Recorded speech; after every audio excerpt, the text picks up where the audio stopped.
हम लोग जो कमिश्नर पढ़े हुए थे ना कि हाँ कि सेक्शन 20 के तहत कमिश्नर का अपॉइंटमेंट किया जाता है। तो ये क्वेश्चन यहाँ से आ सकता है ऑब्जेक्टिव में, ठीक है ना, कि ये जो अपॉइंटमेंट ऑफ कमिश्नर होता है उस पहले तो सेक्शन 20 ही इम्पोर्टेंट है, ठीक है ना। ये ध्यान में रखना कि सेक्शन 20 में क्या दिया हुआ है, अपॉइंटमेंट ऑफ कमिश्नर से दिया हुआ है, ठीक है ना। यही पहले इम्पोर्टेंट है, क्योंकि किसी भी स्टेट के माइनिंग इंस्पेक्टर का एग्जाम जो अभी तक देखे हुए हैं, मान लो बिहार का हो गया, झारखंड का हो गया, तो इस टाइप से क्वेश्चन दे देता है कि सेक्शन 20 में क्या था। जो इम्पोर्टेंट रहता है उसी का देता है, ठीक है। तो सेक्शन 20 में ध्यान रखना है अपॉइंटमेंट ऑफ कमिश्नर है। अब है कि कमिश्नर क्या हर एक व्यक्ति को कमिश्नर बना सकते हैं या कुछ उसके लिए क्राइटेरिया है, एलिजिबिलिटी क्राइटेरिया है। हाँ है, क्या है कि जो भी रहेगा the state government by notification in the official gazette, जिसके पास किसी भी पर्सन जिसके पास 5 साल का एक्सपीरियंस है, period of not less than 5 years, किस चीज के रूप में एक्सपीरियंस है, स्टेट जुडिशियल सर्विस में, होता है ना राज्य न्यायिक सेवा, मतलब कोर्ट वगैरह वाला का जिसके पास एक्सपीरियंस है 5 साल का कम से कम, उसको कमिश्नर के रूप में अपॉइंट किया जा सकता है। सेकंड में क्या है, or is or has been for not less than 5 years an advocate, अगर वो 5 साल या उससे ज्यादा टाइम के लिए, कम नहीं ज्यादा के लिए अगर एडवोकेट कहीं पे है, तो वो भी अपॉइंटमेंट मतलब कमिश्नर के रूप में उसका भी अपॉइंटमेंट किया जा सकता है। और है प्लीडर, प्लीडर भी एक तरीके से वकील का ही होता है, हिंदी वकील का इंग्लिश है प्लीडर, ठीक है ना। और अगर वह गजेटेड ऑफिसर रहा हो for not less than 5 years, having gazetted officer तो रहा हो, साथ में क्या, जैसे मान लो ये जो डीएमओ वगैरह का पोस्ट होता है ना, माइनिंग इंस्पेक्टर का तो पोस्ट के बारे में नहीं बोल रहे हैं, जैसे DMO DMO district mining officer या मिनरल डेवलपमेंट ऑफिसर, अलग अलग स्टेट में अलग अलग नामों से जाना जाता है, ठीक है। तो वो गजेटेड पोस्ट होता है। तो मतलब गजेटेड ऑफिसर मतलब एमडीओ डीएमओ भी इसके अंदर आ सकता है, ठीक है ना, जिसके पास सुटेबल क्वालिफिकेशन रहे। जैसे मान लो माइनिंग के लिए ले रहे हैं तो उसमें माइनिंग का कुछ बैकग्राउंड होना चाहिए, डिप्लोमा डिग्री जो भी है, तो वो भी कमिश्नर के रूप में अपॉइंट किया जा सकता है। और साथ में एक्सपीरियंस किस में होना चाहिए, experience in personal management, human resource development and industrial relations. क्यों इसमें एक्सपीरियंस होना चाहिए, क्योंकि यहाँ पे वर्कमैन कंपनसेशन एक्ट है, मतलब किसी को कहीं चोट लग जाता है काम करने के टाइम में, या किसी की डेथ हो जाती है, या कोई चोट उट लगने के बाद शरीर के किसी पार्ट को काट दिया जाता है ना, अलग कर दिया जाता है किसी पार्ट को, वैसा वैसा सिचुएशन को डील करना है ये कमिश्नर को। तो इसलिए उसके पास इंडस्ट्रियल रिलेशंस ये सब का एक्सपीरियंस होना चाहिए, ह्यूमन रिसोर्स डेवलपमेंट, एचआर वगैरह जो बोलते हैं ना, वो भी हो सकता है, या पर्सनल मैनेजमेंट। ये सारे लोग भी हम लोग क्या कर सकते हैं, कमिश्नर के रूप में स्टेट गवर्नमेंट उसको अपॉइंट कर सकता है। लेकिन सभी के लिए क्या एक्सपीरियंस होना चाहिए, मिनिमम एक्सपीरियंस 5 ईयर का होना चाहिए, ये ध्यान रखना, मिनिमम 5 ईयर का एक्सपीरियंस। या वो गजेटेड ऑफिसर हो, गजेटेड ऑफिसर हो गया, या वो एडवोकेट हो, या प्लीडर हो, या स्टेट जुडिशियल सर्विस में हो, लेकिन सभी के पास 5 साल एक्सपीरियंस होना चाहिए, ठीक है। बस कमिश्नर के लिए यही ज़्यादा इम्पोर्टेंट है। और क्या है कमिश्नर के लिए एक इम्पोर्टेंट चीज़ ये है कि प्रत्येक कमिश्नर जो भी है ना, उसको पब्लिक सर्वेंट माना जाएगा। इसके तहत with in the meaning of Indian Penal Code 45 of 1860, मतलब 1860 का जो आईपीसी को बोलते हैं, आईपीसी की धारा तहत इतना के, आईपीसी की धारा 302 के तहत उनके या जो भी सजा सुनाई देती है, उसी तरीके से आईपीसी वही हो गया कि इंडियन पेनल कोड का जो 1860 का जो डॉक्यूमेंट है ना, उसके 45 जो सेक्शन है उसके तहत ही इसको पब्लिक सर्वेंट माना जाएगा, किसको, कमिश्नर को। ठीक है, तो ये हिंदी में अपना देख लेना, जो हिंदी वाले हैं वो हिंदी से अपना समझ लेना है, ठीक है ना। वही जो बताए हुए वही, जो राज्य न्यायिक सेवा का 5 वर्ष से अन्यून की अवधि के लिए सदस्य रहा है, या 5 वर्ष से अन्यून अवधि के लिए अधिवक्ता या प्लीडर है, या रहा है, या 5 वर्ष से मतलब मिनिमम अवधि के लिए ऐसा गजेटेड ऑफिसर रहा है जिसके पास personal management, human resource development and industrial relations, और साथ में उसके पास एजुकेशनल क्वालिफिकेशन और एक्सपीरियंस रखता है, ठीक है ना। और हर आयुक्त, कमिश्नर को हिंदी में क्या बोलते हैं, आयुक्त बोलते हैं। उसको भारतीय दंड संहिता, इंडियन पेनल कोड 1860 का 45 जो उसके सेक्शन दिया हुआ है के अर्थ के अंदर लोक सेवक मतलब पब्लिक सर्वेंट समझा जाएगा, ठीक है। अब कुछ हम वहाँ पे छोड़ कर रखे हुए थे कि इम्प्लॉयड किसको बोलेंगे, एम्प्लॉयर किसको बोलेंगे। तो ये जो अंडरलाइन किया गया है ना, ये इम्पोर्टेंट है। एम्प्लॉयड मतलब किसमें, employed in any such capacity as is specified in schedule 2।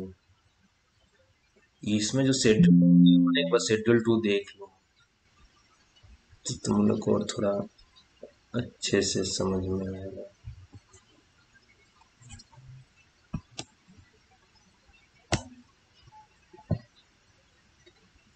देखो शेड्यूल 1 में क्या दिया हुआ है, इसमें क्वेश्चन ऐसा भी आता है कि मतलब वर्कमैन कंपनसेशन एक्ट या एम्प्लॉय कंपनसेशन एक्ट 1923, या उसमें जो अमेंडमेंट किया है 2009 में, 2009 में जो अमेंडमेंट किया गया है ना, वो कुछ कुछ अमेंडमेंट किया गया है। ये 2009 में ये जो वर्कमैन वर्ड था ना, वर्कमैन को रिप्लेस करके वो क्या ले आया, एम्प्लॉय। एम्प्लॉयज कंपनसेशन एक्ट, ये 2009 में जो अमेंडमेंट किया गया है। ज्यादा कुछ चेंजेस नहीं किया गया, थोड़ा बहुत चेंजेस किया गया है। एक वर्कमैन का चेंजेस एम्प्लॉय किया, मतलब वर्कमैन को हटाकर एम्प्लॉय कर दिया गया है। और क्या है, और ज्यादा नहीं, और कुछ 3-4 चीज है, वो जैसे हम लोग आगे पढ़ेंगे ना, जहाँ पे वो आएगा चेंजेस वाला, वो हम अलग से बता देंगे, ठीक है ना, कि कहाँ पे क्या चेंजेस। तो शेड्यूल 1 में क्या दिया हुआ, शेड्यूल 1 के पार्ट 1 में क्या दिया हुआ, ये ध्यान रखो, list of injuries deemed to result in permanent total disablement. क्या दिया हुआ है शेड्यूल 1 के पार्ट 1 में, वो इंजरी का लिस्ट दिया हुआ है जिसमें क्या हो रहा है, परमानेंट टोटल डिजेबलमेंट। टोटल डिजेबलमेंट मतलब क्या, कि उसका 100% जो भी अर्निंग कैपेसिटी था ना, वो फुल्ली लॉस हो गया, 100% से लॉस हो गया। मतलब एक वो काम करने लायक बचा ही नहीं, काम करेगा तब तो कुछ अर्निंग होता है, ठीक है ना। ये हो गया list of injuries deem to result in permanent total disablement, ठीक है।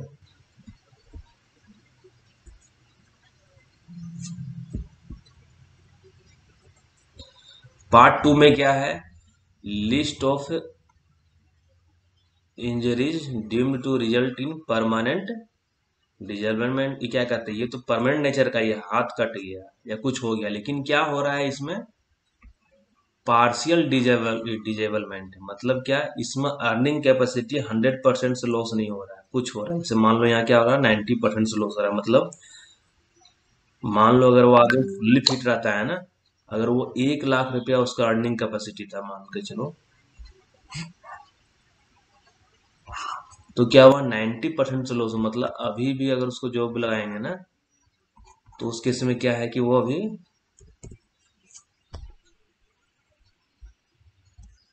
फर्स्ट केस में है ना, एम्पुटेशन थ्रू शोल्डर जॉइंट के, शोल्डर जॉइंट के पास से कुछ मतलब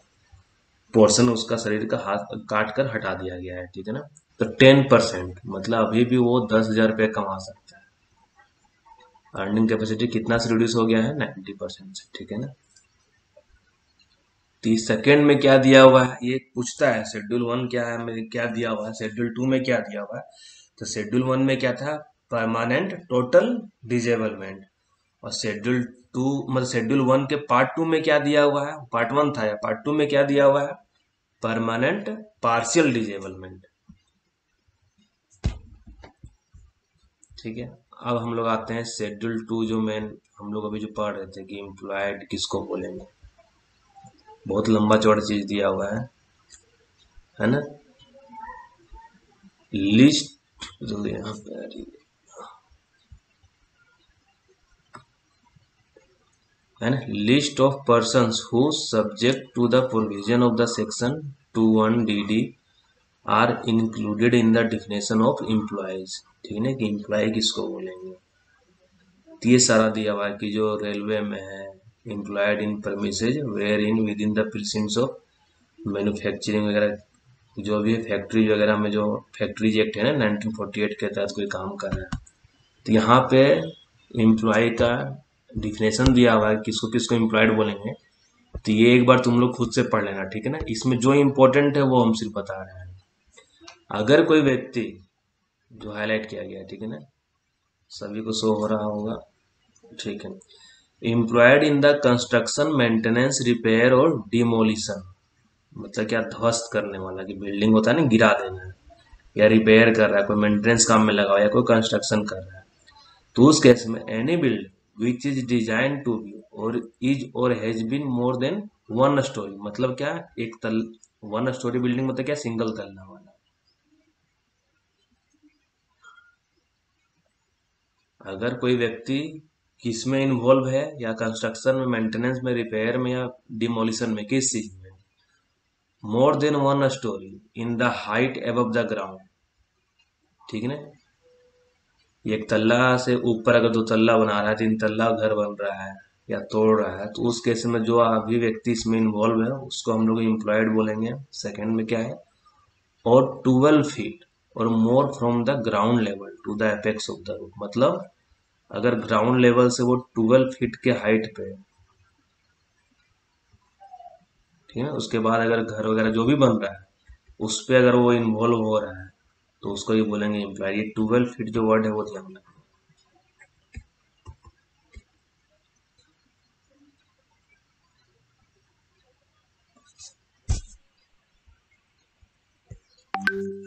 ठीक है,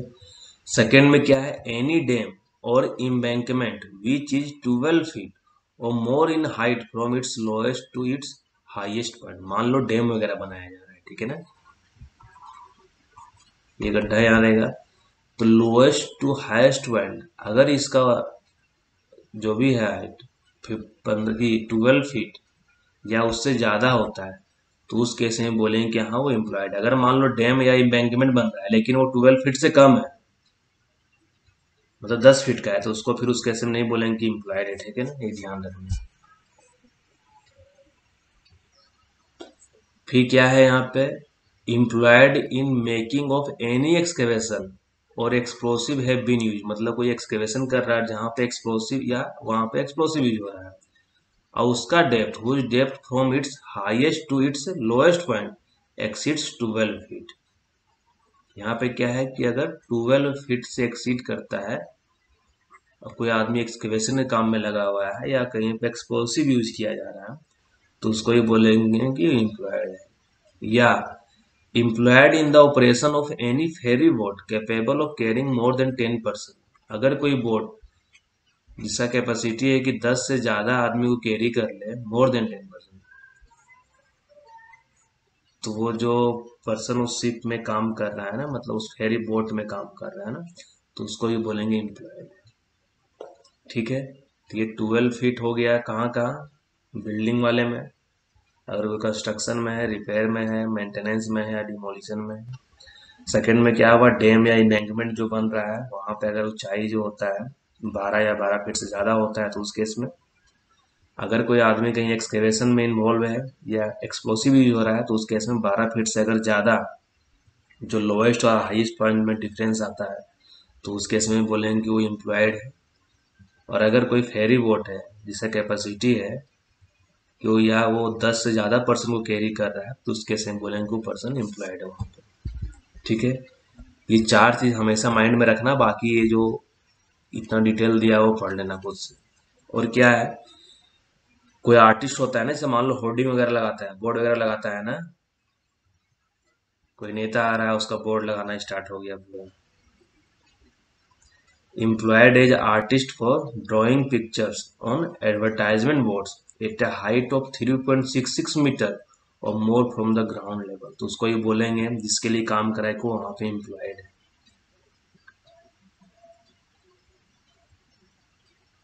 ठीक है, ये 3.66 मीटर हाइट है। फेरी का मीनिंग है, गूगल में सर्च कर लो, फेरी बोट है ना, गूगल में सर्च कर लेना। ठीक है, एग्जैक्ट फेरी का मीनिंग क्या है, सिंपल बोट ही मान के चलो, जो पैसेंजर वगैरह वो कैरी करता है ना वही। ठीक है, तो ये सारा जो हम इम्पोर्टेंट जो था, जो डाटा बेस्ड था, जो क्वेश्चन हो सकता है कि एमसीक्यू फॉर्म में आ जाए, तो वो क्वेश्चन हम बता दिए हैं। बाकी ये पीडीएफ जो तुम लोग मिलेगा ना, पीडीएफ एक बार वो देख लेना, ठीक है ना, कि इम्प्लॉयड किसको किसको बोलते हैं। शेड्यूल 3 में क्या दिया हुआ है, लिस्ट ऑफ ऑक्यूपेशनल डिजीज, ठीक है ना, लिस्ट ऑफ ऑक्यूपेशनल डिजीज किसमें दिया हुआ है, शेड्यूल 3 में दिया हुआ है। शेड्यूल 3 को पार्ट ए, पार्ट बी और पार्ट सी में बांटा गया है। ठीक है, कई पार्ट है, पार्ट बी पार्ट सी, हम लोग जब भी पढ़ेंगे ना तो पूरा क्लियर हो जाएगा क्या है पार्ट ए में, पार्ट बी में क्या है, पार्ट सी में क्या है। ठीक है, अब देखो शेड्यूल टू यहाँ डबल स्टोरी बोट दिखा रहा है गूगल सर्च में।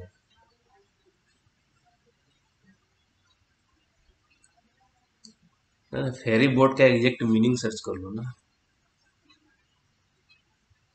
यहाँ पे क्या है, कोई person employed in any such capacity as specified in schedule 2। Schedule 2 में जो अभी हम लोग थोड़ा बहुत हाइट जो डायमेंशन वाला जो था, जहाँ पे डाटा बेस्ड था, वो हम देख लिए। और बाकी एम्प्लॉयड और बहुत सारा था ना कि रेलवे में एम्प्लॉय करा, फैक्ट्री एक्ट के तहत कोई कहीं कोई काम कर रहा है, तो वो जो भी स्पेसिफाइड किया गया है कहाँ, शेड्यूल 2 में। ये ध्यान रखना कि शेड्यूल 2 में स्पेसिफाई किया गया है एम्प्लॉयड के बारे में कि कौन कौन किसको हम लोग एम्प्लॉय बोल सकते हैं।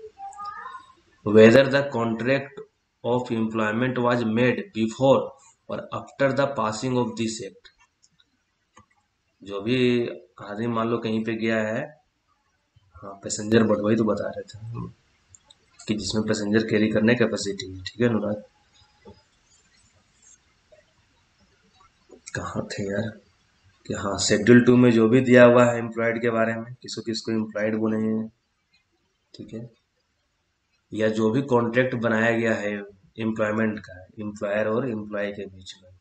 या वर्कमैन कंपनसेशन एक्ट के आने के पहले बना हो या उसके बाद में बना हो, या वो जो कॉन्ट्रैक्ट हो इज एक्सप्रेस्ड और इम्प्लाइड ओरल और इन राइटिंग, या जो भी कॉन्ट्रैक्ट बनता है ना, मान लो एम्प्लॉयर और एम्प्लॉय के बीच में, जैसे कॉल इंडिया में भी रिक्रूटमेंट होता है ना, तो अभी कॉन्ट्रैक्ट बॉन्ड वगैरह भरना पड़ता है। ठीक है ना, तो उसी तरीके से या ओरल हो, बोल के रखा गया होगा, कॉन्ट्रैक्ट बना लिया है, या लिखित में हो, लेकिन इसके अंदर क्या नहीं आएगा, but does not include any person working in the capacity of A member of the armed forces of the union. ये इंपॉर्टेंट है कि इसको हम लोग एम्प्लॉयड नहीं बोलेंगे, but does not include any person working in the capacity of A member of the arm forces of the union. जो union का आर्म फोर्सेस है ना, अगर वहां पे कोई व्यक्ति जो भी काम करे, मेंबर जो उसका है, उसको हम लोग एम्प्लॉयड नहीं बोलते, है ना। यहाँ देखो हिंदी में, किंतु इसमें ऐसा कोई व्यक्ति सम्मिलित नहीं है जो संघ के सशस्त्र बलों के सदस्य की हैसियत में कार्य कर रहा है। ठीक है, तो यही क्वेश्चन आ सकता है कि इसमें से कौन एम्प्लॉयड नहीं है, तो वो वहां से लिस्ट लंबा चौड़ा दे देगा और एक ये दे देगा कि जो पर्सन, कि the person working in the capacity of A member of the armed forces of the union. अब इसमें छाटना है कि इसमें से कौन सा एम्प्लॉयड नहीं है, तो ये जो दिया हुआ है ये एम्प्लॉयड नहीं है। इसको माइंड में अच्छे से करना, बहुत ही ज्यादा इंपॉर्टेंट है। ठीक है ना,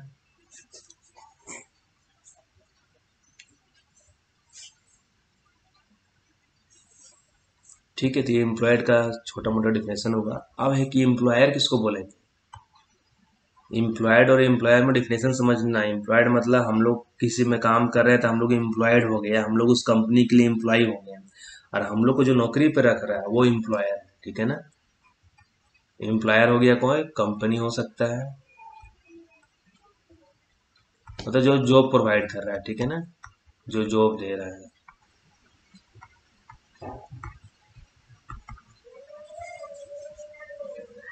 तो एम्प्लॉयर क्या हो सकता है, includes any body of person whether incorporated और नॉट, या कोई managing agent of the employer.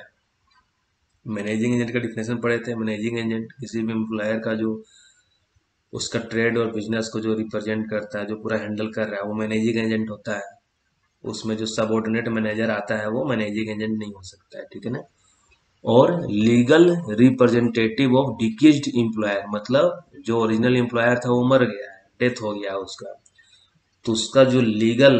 Representative है, तो उसके डेथ होने के बाद किसी को तो उसका ऑनर बनाया जाएगा, कोई तो उसका मालिक होगा, तो जो लीगल रूप में जिसको किए बनाया गया है,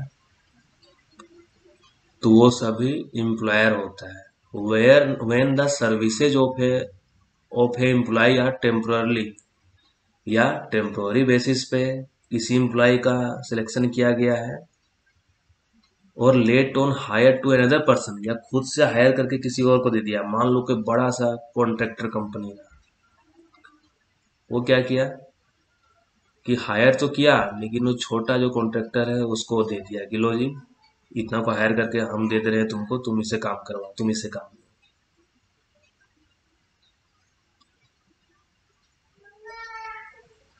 ठीक है, तो ये सारे जो भी है ना, कि ये मान लो ये आदमी, ये मतलब ये जो कंपनी था, बड़ा कंपनी, वो हायर करके दे दिया दूसरे को, सब लोग को बोलेंगे ये भी एम्प्लॉयर हो गया, ये भी एम्प्लॉयर हो गया, ठीक है ना। When the service of employee are temporarily lent or lent on hire to another person by the person with whom has entered into contract। मान लो ये क्या क्या था, कॉन्ट्रैक्ट इसके साथ साइन किया था, कि आपके साथ इस कंपनी में 10 साल 15 साल जो भी कॉन्ट्रैक्ट साइन किया है, और ये क्या किया है, ट्रांसफर कर दिया इस व्यक्ति को इसमें, तो जब तक वो उसके लिए काम कर रहा है ना, वो एम्प्लॉयड ही कराएगा।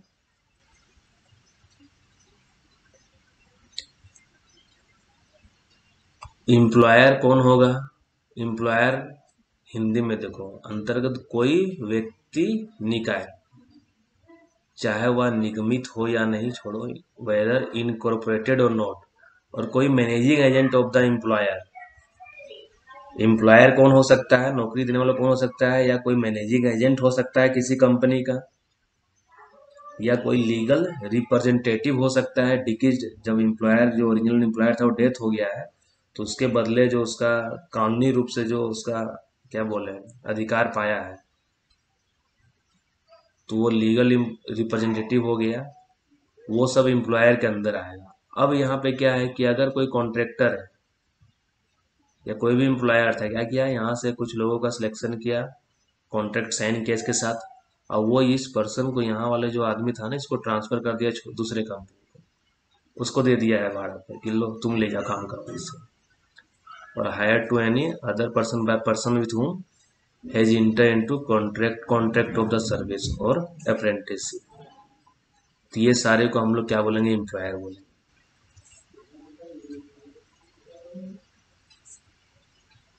है ना। यहाँ पे अन्य व्यक्ति को अस्थायी तौर पर उधार दे दी गई है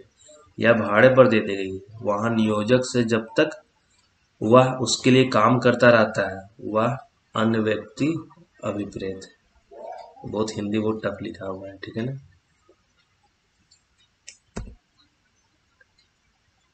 अब था पार्शियल डिजेबलमेंट। बताई थे कि यहाँ पे क्या हो रहा है, अर्निंग कैपेसिटी 100% से लॉस नहीं हो रहा है, ठीक है ना, पार्शियल लॉस हो रहा है उसका अर्निंग कैपेसिटी का, तो ये होता है पार्शियल डिजेबलमेंट, है ना। Such disablement as reduces is earning capacity. अब वो कहाँ दिया हुआ है, पार्ट 2 ऑफ शेड्यूल 1 में। शेड्यूल 1 के शेड्यूल 1 पार्ट 1 में क्या दिया हुआ है, टोटल डिजेबलमेंट, है ना।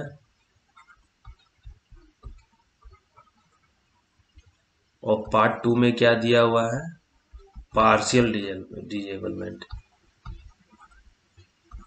मतलब यहाँ क्या हो रहा है, 100% से working capacity earning capacity loss हो जा रहा है, और यहाँ पूरा नहीं हो रहा है, कुछ परसेंट से लॉस हो रहा है, ठीक है ना, सम परसेंट से। तो इंजरी क्या क्या था, शेड्यूल 1 टोटल के लिए है, ये देखो सब में है ना, 100% से अर्निंग कैपेसिटी लॉस हो रहा है, कि अगर पूरा एब्सोल्यूट डिफनेस हो गया, सीवियर फेशियल डिसफिगरमेंट हो गया, लास्ट क्लास में बताए हुए थे, loss of hand and foot हो गया, ये सारा क्या आ गया,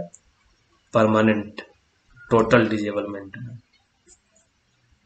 ये परमानेंट डिजेबलमेंट है, लेकिन क्या है, पार्शियल जैसा है। मतलब क्या, उसका अर्निंग कैपेसिटी 100% से लॉस नहीं हुआ, ये ध्यान रखना। पार्शियल और परमानेंट, यहाँ भी परमानेंट वर्ड है, वहां भी परमानेंट वर्ड है। परमानेंट डिजेबलमेंट वो क्या होता है कि मान लो कोई चीज उसका परमानेंट हट गया है, या एक हाथ का नुकसान हो गया है, या उसका अंगूठा खो गया है, या उसका उंगली टूट गया है, या उसका 4 उंगली जो है एक हाथ का काट देना पड़ा है, तो ये सब क्या हो गया, वापस तो आएगा नहीं, तो परमानेंट नेचर का डिजेबलमेंट हो गया। लेकिन क्या है कि 4 उंगली गया है, पूरा हाथ नहीं गया है, फिर भी उसके पास कुछ ना कुछ अर्निंग कैपेसिटी है, तो वो हो गया पार्शियल, इसको बोल रहे हैं, ठीक है ना।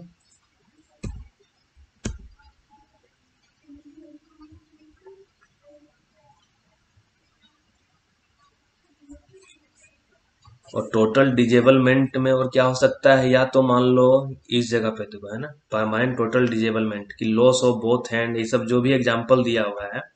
ये तो आ गया, लेकिन कि 100% से उसका क्या अर्निंग कैपेसिटी लेस लॉस होना चाहिए, ठीक है ना। यहाँ पे क्या है कि एक साथ दो तीन चीज हो गया है, ठीक है ना, कि लॉस ऑफ हैंड और थम, और साथ में ये दोनों हो गया, तो दोनों मिला के अगर 100 या 100 से ज्यादा हो रहा है ना परसेंटेज, तो उसको भी बोलेंगे क्या, एक साथ। अगर यहाँ क्या हो गया, ये 3-4 इंजरी साथ में कंबाइन हो गया है, ठीक है ना, ये जो पार्शियल डिजेबलमेंट वाला इंजरी है, ये 3-4 इंजरी कंबाइन होके अगर उसका अर्निंग कैपेसिटी 3-4, अगर मान लो ये फर्स्ट वाला भी हो गया, सेकंड वाला भी हो गया, तो कितना, 90% से यहाँ लॉस हो गया, अर्निंग कैपेसिटी 80% से यहाँ हो गया, तो मोर देन 100% हो गया। तो उस केस में अगर 100% या उससे ज्यादा भी हो रहा है, लेकिन क्या पार्शियल वाला मिला के हो रहा है, तो उसको भी हम लोग टोटल डिजेबलमेंट में काउंट करेंगे, ये ध्यान रखना,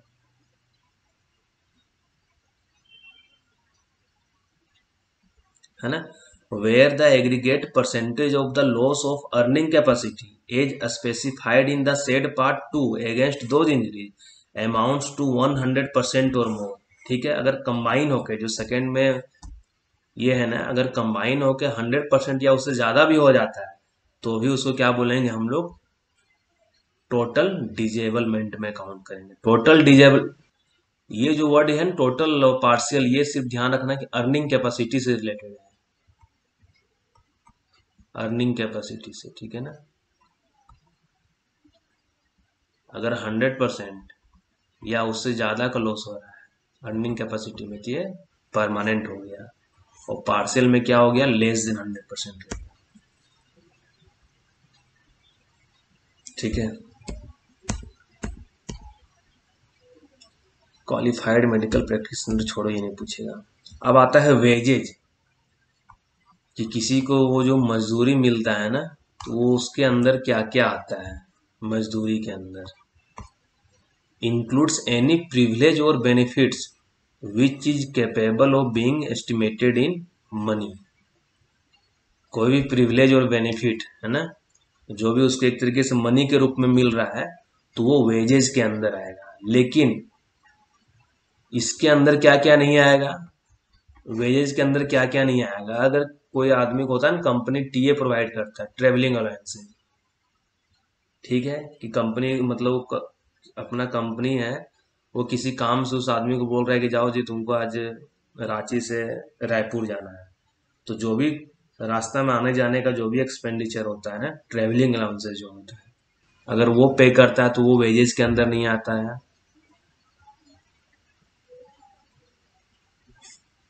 मतलब वो ट्रेवलिंग वो वेजेस के अंदर नहीं आता है। या कोई जो पेंशन वगैरह मिलता है ना, पेंशन मिल रहा है, या प्रोविडेंट फंड जो पीएफ वगैरह जो कटता है, जमा होता है, वो भी वेजेज के अंदर नहीं आता है। या अगर मान लो कुछ और एक्सपेंसेस होता है ना, क्या बोले एक्सपेंसेस, जैसे मेडिकल वगैरह हो गया, तो ये सब को हम वेजेस के अंदर नहीं बोलेंगे, ये सब अलग फैसिलिटी दिया गया है, तो ये सारा वेजेस के अंदर काउंट नहीं होगा। तो ये क्वेश्चन ऐसा आएगा, वेजेज तो हो गया कि ठीक है, कोई भी प्रिविलेज या बेनिफिट जो मिल रहा है जो एज ए मतलब मनी के रूप में एस्टिमेट किया जा रहा है तो वेजेज हो गया, लेकिन इसके अंदर क्या नहीं आता है, तो ट्रेवलिंग अलाउंसेज, जो अगर ट्रेवल किया है कंपनी के काम के लिए तो जो उसको पैसा मिला है तो वो वेज के अंदर नहीं आएगा। जो पीएफ वगैरह में उसका पैसा जमा किया जा रहा है सरकार की ओर से भी और उसका एम्प्लॉयर की ओर से भी, सैलरी से काट कर, तो वो भी वेजेज के अंदर नहीं आएगा। या कोई अदर एक्सपेंसेस है, जैसे मेडिकल वगैरह कुछ हो गया कि हाँ मेडिकल रिएम्बर्समेंट की जितना आपका खर्चा हुआ है वो आपका रिएम्बर्स करवा दिया जाएगा, तो वो भी वेजेज के अंदर नहीं आएगा। तो क्या नहीं आएगा ये ज्यादा इंपॉर्टेंट है, ठीक है ना।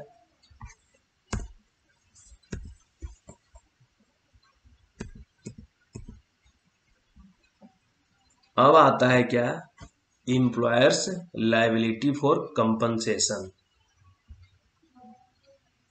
कि कोई भी एम्प्लॉयर है जो नौकरी पे रखा हुआ है किसी व्यक्ति को, तो compensation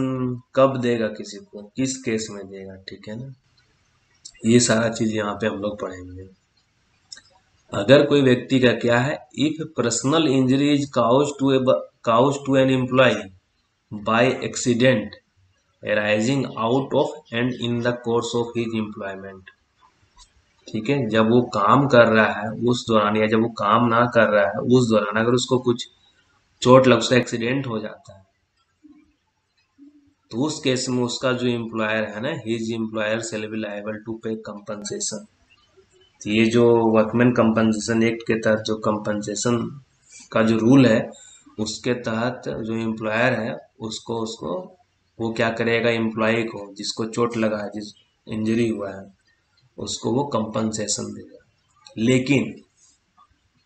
provided that employer shall not be so liable, मतलब एम्प्लॉयर किस केस में कंपनसेशन देने के लिए बाध्य नहीं होगा। कुछ तो सिचुएशन होगा कि इसमें कंपनसेशन नहीं देना पड़ेगा, तो क्या, अगर टोटल या पार्शियल डिजेबलमेंट हो रहा है ना of the employee for a period exceeding 3 day, not not result in it, मतलब उसको जो डिजेबलमेंट हुआ है या टोटल हो या पार्शियल हो, अगर 3 दिन से ज्यादा दिन के लिए नहीं हुआ है और 3 दिन के अंदर एक अगर मान लो काम पे लौट आ रहा है, तो उस केस में वो कंपनसेशन नहीं देगा, ठीक है। दूसरा क्या है, अगर वो व्यक्ति जिसको चोट लगा है अगर वो ड्रग या मदिरा पान करके ड्रिंक वगैरह लेकर काम पे कर रहा था और उस टाइम अगर उसको चोट लग गया है, तो उस केस में भी कंपनसेशन कंपनी नहीं देगा, मना कर सकता है कि आप नशे की हालत में काम कर रहे थे, ठीक है ना। अगर कोई एम्प्लॉय जानबूझकर, जो भी उसको ऑर्डर इशू किया गया था कि ये रूल आपको फॉलो करना होगा काम करने के लिए, अगर वो जानबूझकर उस रूल को डिसओबीडियंस मतलब फॉलो नहीं किया है, क्यों रूल बनाया गया था, उसका सेफ्टी के लिए बताया गया था कि वो अगर आप फॉलो नहीं कीजिएगा तो आपको चोट लग सकता है, एक्सीडेंट हो सकता है, इंजरी हो सकता है आपको। लेकिन क्या हुआ है, फिर भी वो जानबूझकर जो भी बात उसको बताया गया था उसको फॉलो नहीं किया, तो उस केस में भी ओनर मना कर सकता है, एम्प्लॉयर मना कर सकता है कि हम कंपनसेशन नहीं देंगे। और अगर कोई व्यक्ति जानबूझ के कुछ सेफ्टी के लिए, से होता है ना, माइंस हम लोग सेफ्टी के लिए बर्म बना दिए हैं, ठीक है, और या कहीं पे कुछ सेफ्टी के लिए कुछ भी वैसा हम लोग जो भी जरूरी चीज था वो क्या किया है, जानबूझकर वो सेफ्टी से रिलेटेड चीज को हटा दिया गया है, wilful removal or disregard by the employee of any safety guard, कोई भी सेफ्टी गार्ड प्रोवाइड किया गया, जैसे मान लो कि वर्किंग एट हाइट पे काम करना है, कि 1.8 मीटर से ज्यादा हाइट पे काम करना है, तो सभी व्यक्ति को, मान लो जो काम करने वाला है उसको सेफ्टी बेल्ट लगाकर काम करना है। और मान लो कंपनी उसको सेफ्टी बेल्ट प्रोवाइड किया गया है कि तुमको जब भी हाइट पे काम करना है वो पहन के काम करना है, लेकिन वो इग्नोर करता है कि छोड़ो ना कुछ नहीं होगा, नहीं पहनेंगे, और अगर उस केस में उसका एक्सीडेंट वगैरह हो जाता है, तो फिर उस केस में वो एम्प्लॉयर मना कर सकता है कि वो जानबूझ के अपना जो है उसको सेफ्टी का जो भी गार्ड प्रोवाइड किया गया था वो जानबूझ के वो नहीं पहना और रिमूव किया वहां से। तो उस केस में ये 3 केस है कि जिस केस में कंपनसेशन नहीं दिया जाएगा। कब केस में? जब कोई शराब या ड्रग लेकर काम करेगा, या जानबूझकर जो उसको ऑर्डर दिया गया था उसको फॉलो नहीं करता है, या जानबूझकर कोई सेफ्टी से रिलेटेड जो भी चीज था उसका वहां से रिमूव कर दिया, हटा देता है, जिसके कारण उसका चोट लग जाता है, जिसके कारण उसको चोट लग जाता है या एक्सीडेंट हो जाता है, तो उस केस में कंपनसेशन नहीं देगा। ठीक है, आया ये कि कंपनसेशन का क्या है प्रावधान, कब नहीं देगा, ये समझ में आया। ये 3 डेज वाला ध्यान रखना कि 3 दिन से ज्यादा दिन के लिए अगर पार्शियल या टोटल डिजेबलमेंट नहीं होता है तो उस केस में भी उसको एम्प्लॉयर नहीं देगा। ठीक है, सभी को समझ में आया? क्योंकि ये चैप्टर ही ऐसा है तो वो समझना होगा, ना तो फिर ये एग्जाम में मान के चलो फिर से क्वेश्चन नहीं बन पाएगा। ठीक है,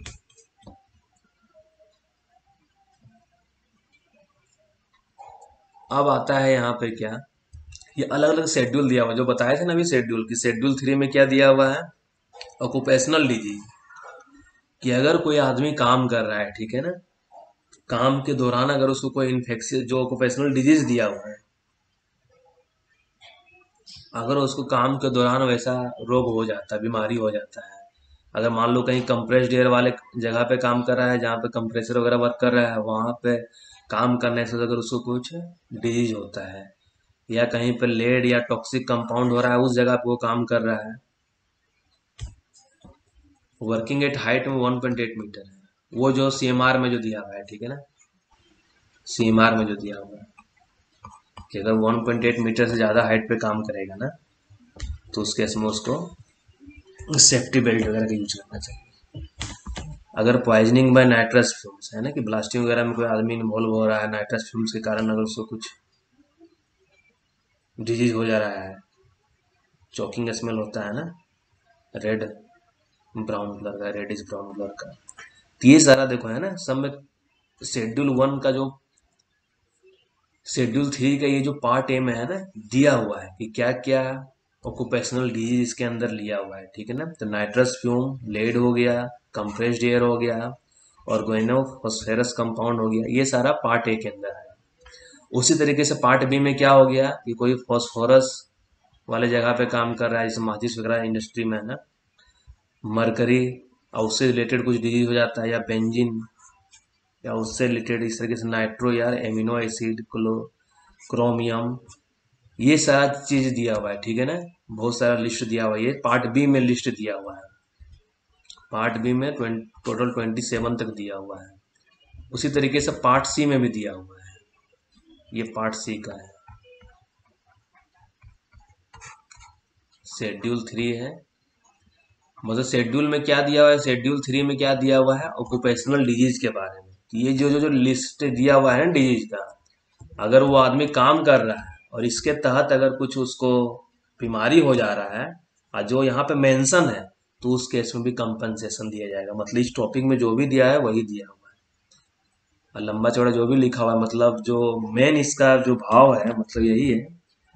कि जो भी यहाँ पे दिया हुआ है शेड्यूल 3 के पार्ट ए में, पार्ट बी में, पार्ट सी में, जो भी ऑक्यूपेशनल डिजीज दिया हुआ है, और अगर आदमी कोई वैसा ही जगह में काम कर रहा है और उसी तरीका का जो वहाँ पे पूरा डिजीज मेंशन है, अगर कोई डिजीज हो जाता है तो उसको बोला जाएगा कि ये भी एक तरीके से एक्सीडेंट माना जाएगा और उसको कंपनसेशन दिया जाएगा। ठीक है, तो यही है यहाँ पे, if an employee employed in any employment specified in part A of schedule 3, ठीक है ना, contracts any disease specified therein as an occupational disease, मतलब जो भी शेड्यूल 3 के पार्ट ए में जो भी डिजीज वहां पर स्पेसिफाई किया गया है, और अगर कोई आदमी काम कर रहा है और उसको वो डिजीज हो जाता है, उस केस में,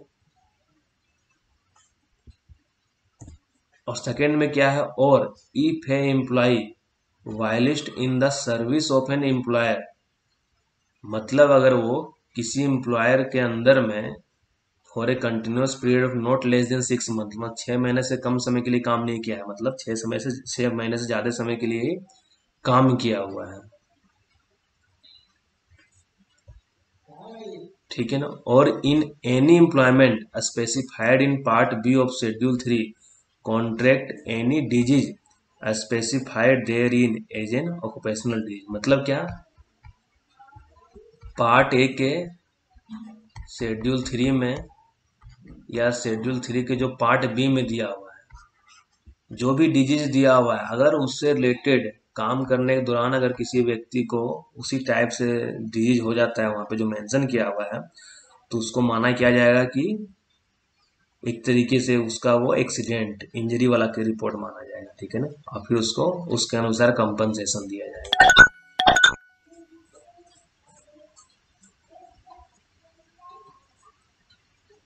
इसमें क्या है कि टाइम पीरियड क्या होना चाहिए, मान लो एम्प्लॉयमेंट का, कि 6 महीने से कम समय के लिए वो काम ना किया हुआ। और टाइम पीरियड में क्या नहीं आएगा, होता है ना स्टार्टिंग में प्रोबेशन पीरियड,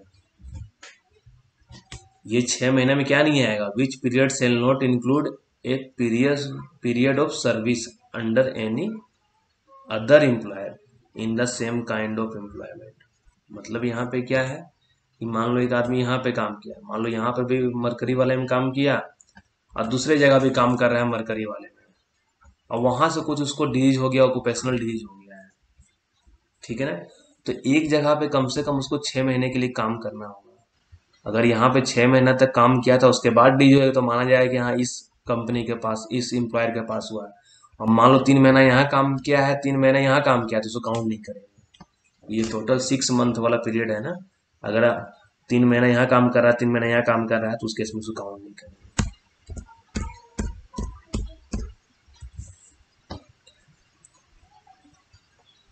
और पार्ट सी में क्या दिया हुआ है, पार्ट ए का तो दिया हुआ है कि 6 महीने से कम समय के लिए काम नहीं करना चाहिए, और पार्ट सी में क्या दिया हुआ है कि सेंट्रल गवर्नमेंट जो दिया हुआ है ना कि हाँ इतना टाइम के लिए कम से कम काम करना है, वो एग्जैक्ट डाटा नहीं दिया हुआ है, मंथ नहीं दिया हुआ, कौन डिसाइड करेगा, सेंट्रल गवर्नमेंट। जो भी पार्ट सी शेड्यूल 3 के पार्ट सी में जो भी ऑक्यूपेशनल डिजीज दिया हुआ है ना, तो उसमें कितना टाइम के लिए काम करना है, ये डिसीजन जो सेंट्रल गवर्नमेंट स्पेसिफाई करेगा उसके अकॉर्डिंग, ठीक है ना। तो वही है, contracts any disease specified there is as an occupational disease peculiar to that employment, तो क्या माना जाएगा कि वो the contracting of the disease shall be deemed to be an injury by accident with in the meaning of this section, ठीक है ना। Injury by accident माना जाएगा, unless the contrary is proved the accident shall be deemed to have been arisen out of and in the, ये छोड़े काम का चीज, ठीक है ना। ये सिर्फ ध्यान रखना, part A, part B, part C. Part B और पार्ट सी में टाइम पीरियड कौन डिसाइड करेगा, सेंट्रल गवर्नमेंट। और पार्ट ए में क्या दिया हुआ है कि नॉट लेस देन 6 मंथ, कम से कम 6 मंथ के लिए उसको जरूर काम करना होगा। उसके बाद अगर उसको कुछ वहां से बीमारी और डिजीज हो जाता है तो फिर उसको एक्सीडेंट मानकर कि काम करने के दौरान उसका एक्सीडेंट हो गया है, ये मानकर उसको कंपनसेशन दिया जाएगा, ठीक है ना। ये पार्ट सी था।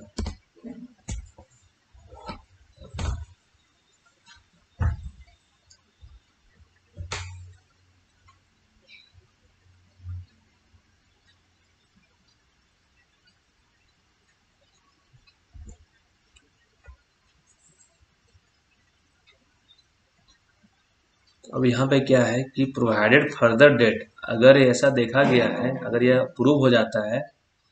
कि employ,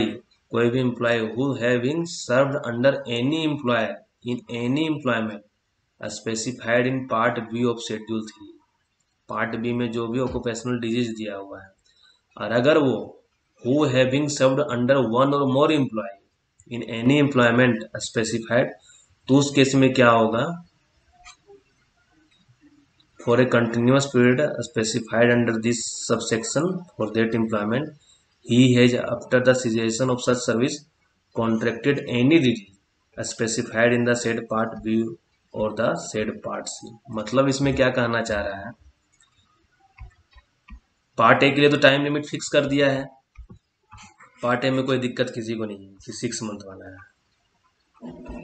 not less than 6 month.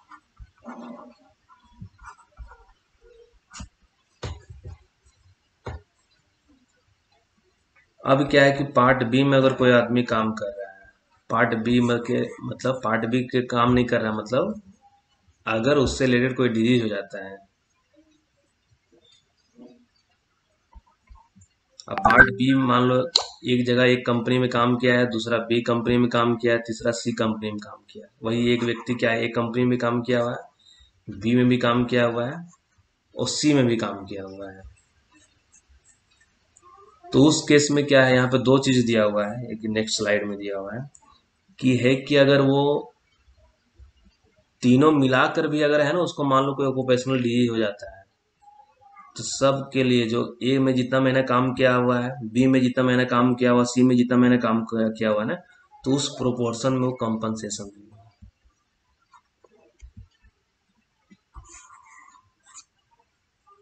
ठीक है, उस प्रोपोर्शन में कंपनसेशन देगा। और साथ में अगर वो उसका नौकरी पीरियड भी जो है समाप्त हो जाता है,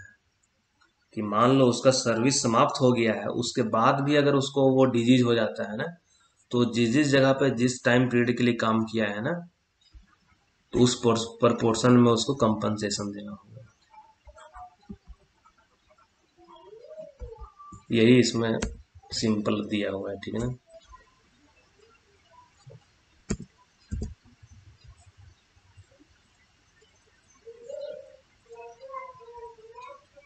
है ना, यहाँ पे such employment was under more than one employer, all such employers shall be liable for the payment of the compensation in such proportion as the commissioner, जो कमिश्नर डिसाइड करेगा उस प्रोपोर्शन में सभी एम्प्लॉयर को क्या करना होगा, पेमेंट करना होगा। ये किसके लिए है, पार्ट सी शेड्यूल 3 के लिए, ठीक है।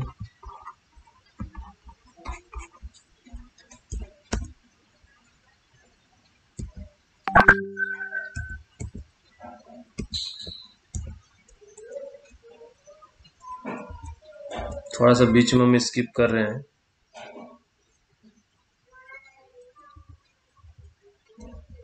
ऑब्जेक्टिव क्वेश्चन है, बना बना तो बन तो नहीं पाएगा, यहीं पे जो है ना बता दे रहे हैं, ठीक है ना, इसी जगह पे तुम लोग बता दे रहे हैं। अब बीच में थोड़ा स्किप किए हुए हैं, ये हम बता रहे हैं कि अगर कोई आदमी, ठीक है ना, कंपनसेशन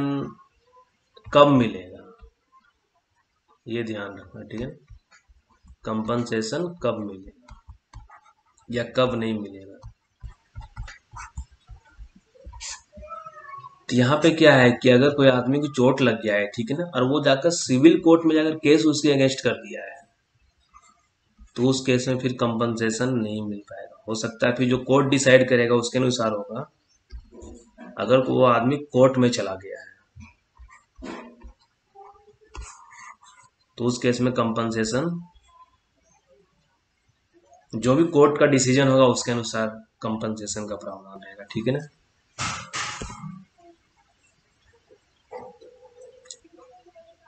और अगर कोई व्यक्ति क्या किया है, पहले कमिश्नर के पास जाके कंपनसेशन के लिए बोला हुआ है, कि कमिश्नर के पास जाकर बोल दिया है कि हमको चोट लग गया, ऐसा ऐसा हुआ है, हमको कंपनसेशन दिलवाइए, और उसके बाद अगर वो चाहेगा कि हम सिविल कोर्ट में चले जाएं कि हम मेरा केस रजिस्टर हो जाए, तो उसे केस रजिस्टर नहीं किया जाएगा। No suit for damages shall be maintainable, ठीक है ना, by employee in any court of law in respect of any injury. अगर वो क्या है, if he has instituted a claim to compensation, अगर वो कंपनसेशन के लिए ऑलरेडी क्लेम कर चुका है कमिश्नर के सामने,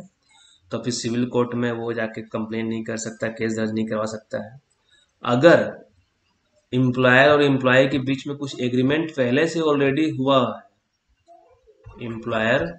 और एम्प्लॉय के बीच में कुछ एग्रीमेंट है, पहले से किया हुआ रहेगा, तो उस केस में भी वो जाके वहां पे क्या करते हैं, सिविल कोर्ट में जाके केस नहीं कर सकता है, ठीक है। If an agreement has been come to between the employer and employer, मान लो चोट लगने के बाद अगर दोनों में कुछ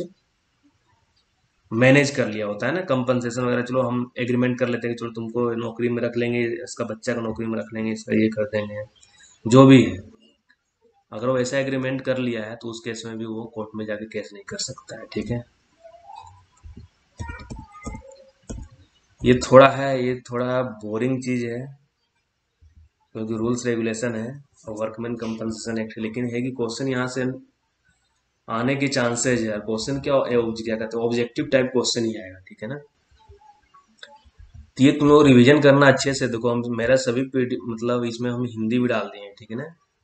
हिंदी देखना, जिसको हिंदी में समझ आ रहा होगा हिंदी में अपना समझ लेना। बाकी मेन क्या था, part A, part B, part C क्या था, शेड्यूल 1, शेड्यूल